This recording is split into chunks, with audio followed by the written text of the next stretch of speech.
Il y a un mois, jour pour jour, l'Ifremer a fêté ses 40 ans. Rapidement, cette semaine, je reviens sur ce qu'est et ce qu'a fait cet institut français depuis 1984. D'abord, en bref, l'Ifremer est un institut de recherche entièrement dédié à la connaissance des océans. Il contribue depuis 40 ans à protéger, à gérer, à explorer les milieux marins.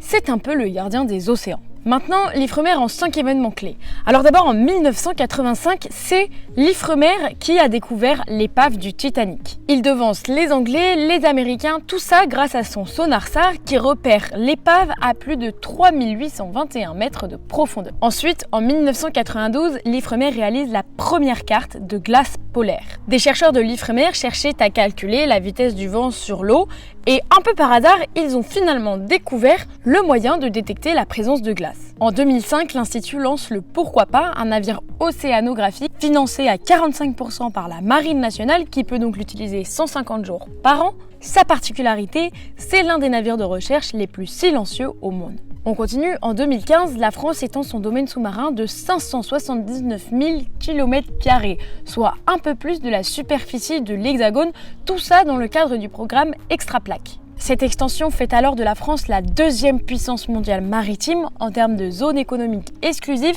juste derrière les États-Unis. Enfin, en 2019, encore un record, celui d'un carottage sédimentaire, c'est-à-dire de l'utilisation d'un tube pour aller chercher des sédiments marins. En collaboration avec le CNRS, l'Institut polaire Paul-Émile Victor, l'Ifremer descend sa carotte à 69,73 mètres de profondeur.